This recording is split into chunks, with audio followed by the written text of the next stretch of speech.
శుక్లాంబరధరం విష్ణుం శశివర్ణం చతుర్భుజం ప్రసన్నవదనం ధ్యాయేత్ సర్వవిఘ్నోపశాంతయే అగజానన పద్మార్కం గజానన మహార్నిశం అనేకదంతం భక్తానాం ఏకదంతముపాస్మహే. ఓం గం గణపతయే నమః. ఓం శ్రీమాత్రే నమః. ఓం శ్రీ గురుభ్యో నమః.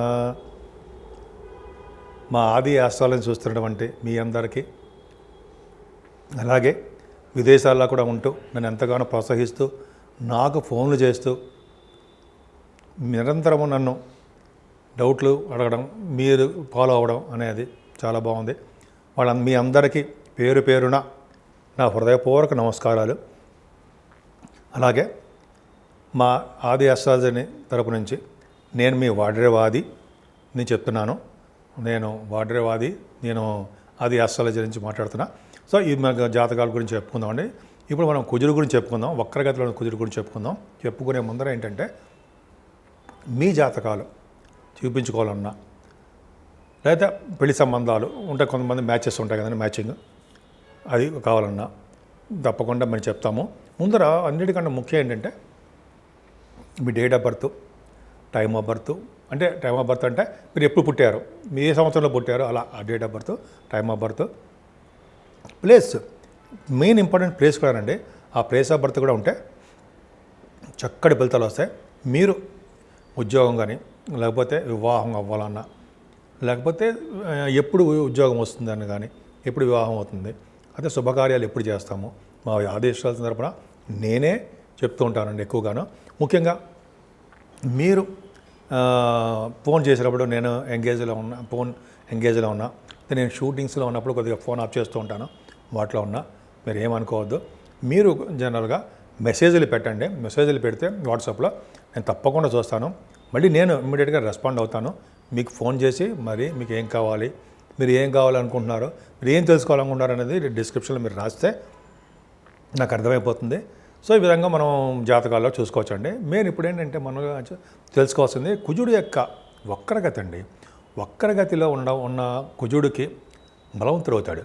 అసలు ఏంటి, ఎలా ఉంటుంది అంటే, మనకి డిసెంబర్ 7వ తారీఖు 2024 ఈ సంవత్సరం నుంచి వచ్చే సంవత్సరం వచ్చే సంవత్సరం 20వ తారీఖు జనవరి 2025 ఈ 45 రోజులు ఉంటాడండి. ఈ 45 రోజులు కూడా కర్కాటక రాశిలో కుజుడు వక్రగతిలో ఉంటున్నాడు. వక్రగతిలో ఉన్నాడంటే ఇంతకుముందు నీచ స్థితిలో ఉన్నాడు, ఇప్పుడు వక్రగతిలో విపరీతమైన బలవంతుడుగా ఉంటాడు. కొన్ని రాశుల వాళ్ళకి దోషాలు ఆపాదిస్తాడు, కొన్ని రాశుల వాళ్ళకి విశేషమైన యోగాలు కూడా కలిగిస్తూ ఉంటాడు. సో ఈ 12 రాశుల వాళ్ళకి కుజుడు యొక్క ప్రభావం ఎలా ఉండబోతోంది, 12 రాశుల మీద ఎలా ఉండబోతుంది, 12 రాశుల వాళ్ళకి ఎలా ఉండబోతోంది మనం తెలుసుకుందాం. అంతకంటే రండి, మీకు జరుగుతున్న దశలు అనేది చాలా ఇంపార్టెంట్. ఆ దశల ప్రకారమే మెయిన్ జరుగుతుంది. ఈ కుజుడు వక్రించకపోయినా, దిగ్బలత్వం ఉన్నా ఏమవుతుందంటే ఆ ఫలితాలు ఉంటాయి. కానీ మన రిఫ్లెక్షన్, మనకు జరుగుతున్న దశలు, మనకి జరుగుతున్నటువంటి దశలు, అలాగే మనకు జరుగుతున్నటువంటి గోచార ప్రకారం ఎలా ఉంటుంది, ఈ రెండు యొక్క కాంబినేషన్ ప్రకారం మనం చూసుకుంటాం. అప్పుడే చూస్తాం. మెయిన్ దశల మీద ఆధారపడి ఉంటుందండి మనకి ఏ దశ జరుగుతుంది అవన్నీ కూడా. సో ఇవన్నీ కూడా మెయిన్ ఇంపార్టెంట్ చూసుకోవాలి. కుజుడు అనేవాడు బలవంతుడు అవుతున్నాడు. 45 రోజుల పాటు అక్కడ దిగ్బలత్వంలో దిగ్బలత్వం కాదు కానీ అక్కడ ఉండిపోయాడు, కర్కాటక రాశిలో ఉండిపోయాడు. సో ఈ రాశిలో ఉండిపోవడం వల్ల ఎలా ఉంటుంది, దేశానికి ఎలా ఉంటుంది, మన రాష్ట్రానికి ఎలా ఉంటుంది, మన మీద ప్రభావం మెయిన్ మన మీదేనండి. రాష్ట్రం గురించి, దేశం గురించి మనకి అంత వద్దు. మన మీద ఎలా ఉండబోతుందో ఇప్పుడు మనం తెలుసుకుందాం. 12 రాశుల వాళ్ళకి ఎలా ఉండబోతుందో ఇప్పుడు తెలుసుకుందాము. ఇప్పుడు మనం సింహరాశి గురించి తెలుసుకుందామండి. సింహరాశికి అత్యంత రాజకారకుడు కుజుడు 12వ భావంలో ఉన్నాడు. సరే, ఆయన 12వ భావంలో ఉన్నా కూడా మీ సింహరాశికి 3వ భావాన్ని చూస్తున్నాడు. ధైర్యాన్ని ఎక్కువ ఇస్తాడు. మీ తోబుట్టువులను బాగుండేది చేస్తూ ఉంటాడు. అంటే సోదరుల మధ్య ప్రేమని వృద్ధి చేస్తూ ఉంటాడు. మీ కొత్త ఆలోచనలు వస్తూ ఉంటాయి, అవి కార్యరూపంతో ఆలోచిస్తూ ఉంటారు. మీ వే ఆఫ్ లివింగ్ స్టైల్ చాలా బాగుంటుంది. వాహనాలు కొనుక్కుంటారు. అలాగే పత్రికా సంస్థల్లో పనిచేసే వాళ్ళకి చాలా బాగుంటుందండి. బాగుండడం అంటే వాళ్ళ జాతకాలం ప్రకారం బాగుంటుంది. వాళ్ళకి మంచి యోగాన్ని కలిగించడానికే ఎక్కువ అవకాశాలు ఉంటాయి. 6వ భావాన్ని కూడా కుజుడు చూస్తున్నాడు కదా. 6వ భావం కుజుడు చూస్తారంటే మేనమామలు వృద్ధి చెందుతారు. మేనమామల యొక్క ఆయుర్దాయము వాళ్ళందరికీ బాగుంటుంది. వాళ్ళ యొక్క ఆశీస్సులు మీకు ఎప్పుడు ఉంటాయి. అంతేకాదండి, 6వ భావాన్ని కుజుడు చూడడం వల్ల శత్రువులు అనేవాళ్ళు మిత్రులు అయిపోతూ ఉంటారు. అంటే అభేద్యంగా అంటారు సార్, దుర్భేద్యంగా. అలాగే కుజుడి ప్రభావం బాగుంటుందంటే మీరు ప్రతి రంగంలోనూ దూసుకుపోతూ ఉంటారు. శత్రుభయం తక్కువ, రుణ బాధలు ఉన్నా కూడా వాటి నుంచి ఎలా పడతారో తెలుసు, బయటపడతారో అనేది మీకు తెలుసు.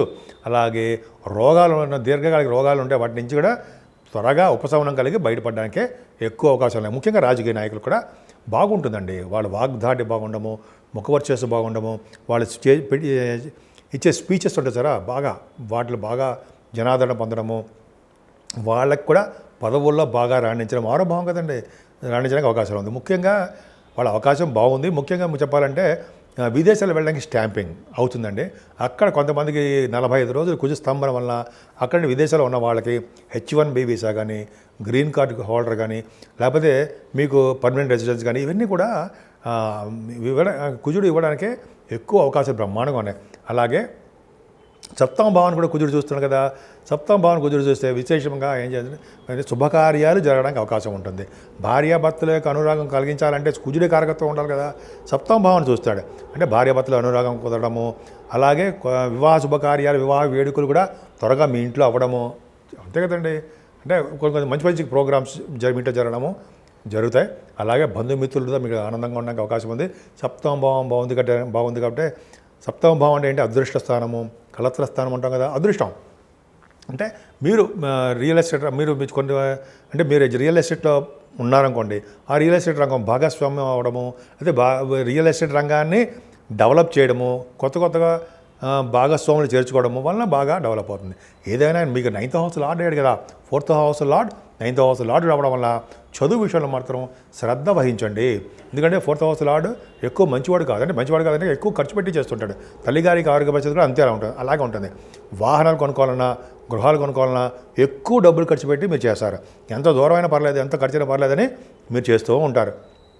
అలాగే కుజుడు వలన వ్యవసాయదారులు కూడా కొద్దిగా లాభాలు రావడం తగ్గుముఖం పడతాయి.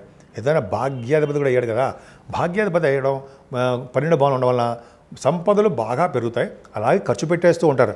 మీ నాన్నగారి యొక్క ఆర్థిక పరిస్థితి, ఆరోగ్య పరిస్థితి కూడా మీరు డెవలప్ చేస్తూ ఉంటారు. అంతేకాదు విదేశ పర్యటన మీకు తప్పదు. అలాగే అంటే డిసెంబర్ 7వ తారీఖు నుంచి 20వ తారీఖు జనవరి వరకు, నెక్స్ట్ ఇయర్ 2025 వరకు కూడా 45 రోజులు కుజస్తంభన వలన మీరు విదేశాలు వెళ్ళడానికి రెడీగా ఉండండి. అలాగే కొత్త వ్యాపారాలు కూడా మీకు అద్భుతంగా ఉంటాయి. ముఖ్యంగా రియల్ ఎస్టేట్ రంగాల భూములు సంబంధించిన వ్యవహారాల్లో బాగా డబ్బు సంపాదిస్తారు. అదేవిధంగా డబ్బు ఖర్చు పెట్టడానికి కూడా అవకాశాలు ఉన్నాయి. ఏదేమైనా అత్యంత రాజయోగకారకుడు 4వ ఇంటి వాడు 9వ ఇంటి వాడు అయినటువంటి కుజుడు మీకు వ్యయభావాలు ఉన్నప్పటికీ రాజయోగాన్నే కలిగిస్తాడనడంలో సందేహం లేదు. ఇప్పుడు మనం రెమెడీస్ గురించి తెలుసుకుందామండి. కుజుడు అనుగ్రహం 12 రాశుల మీద కలగాలి, అవునా? ఇప్పుడు కుజుడు కొన్ని రాశులకి యోగాన్ని, కొన్ని రాశులకు అవయోగాన్ని కలిగిస్తున్నాడు కదా. ఈ స్ట్రాంగ్గా ఉండడం వలన, ఆయన అంటే కుజు స్తంభన వలన, కుజుడు యొక్క రెట్రోగేషన్ వలన కొన్ని రాశులకి ఇబ్బంది కలిగిస్తున్నాడు. అది ఇబ్బంది అంటే మరీ ఇబ్బంది కాదు, కానీ కుజుడు యొక్క అనుగ్రహం కలగాలి కదండి. అన్ని రాశుల వాళ్ళకి మనందరికీ బాగుండాలి కదా మనందరం, అవునా? కాబట్టి కుజుడు సుబ్రహ్మణ్య స్వామి పూజలు చేసుకుందాం, సుబ్రహ్మణ్య స్వామి కళ్యాణం చేయించుకున్నా, సుబ్రహ్మణ్య స్వామి అష్టోత్తరం చేసుకున్నా ఇంట్లోనే, లేదా పుట్టలో పాలు పోసినా, ఈ విధంగా సుబ్రహ్మణ్య స్వామి ఆరాధన ఈ 45 రోజులు బాగా చేసుకుంటే నిరంతరం సుబ్రహ్మణ్య స్వామి కొలవడం వలన ఏం చేయదండి, మాకు తెలియదు. మాకు చిన్న మంత్రం చెప్పండి. అంటే ఓం మెలికిలిసా అండి, సం శరవణ భవాయ నమః, ఓం సం శరవణ భవాయ నమః, ఓం సం శరవణ భవాయ నమః అనే మంత్రాన్ని బీజాక్షరం నేను 108 సార్లు రోజు చెప్పించుకోవడం వలన 12 రాశుల వాళ్ళకి అద్భుతం ఫలితాలు ఉంటాయండి. ముఖ్యంగా సుబ్రహ్మణ్య స్వామి ఆరాధన ఎంతో పవర్ఫుల్. సుబ్రహ్మణ్య స్వామికి పాలతో అభిషేకము, తేనెతో అభిషేకము ఇలా ఉన్నాయి కదండి, అన్ని అభిషేకాలు ఉన్నాయి కదా. పైగా ఆయన గంధంతో అభిషేకం చేస్తే పుణ్యఫలం ఉంటుంది అంటారు. అరగదీసిన గంధం ఉంటుంటారా, ఎవరైతే అరగదీసిన గంధాన్ని సుబ్రహ్మణ్య స్వామికి మొత్తం అంతా రాస్తారో వాళ్ళకి పుణ్యం అధికంగా ఉంటుంది. వీడు ఏ జన్మలో చేసుకున్న పుణ్యమో అంటుంటాం కదా, అది పుణ్యం అని ఇలాగ వస్తాయి. పుణ్యం చేసుకోవడం అంటే ఏంటి, గంధాన్ని సుబ్రహ్మణ్య స్వామికి రాయడమే.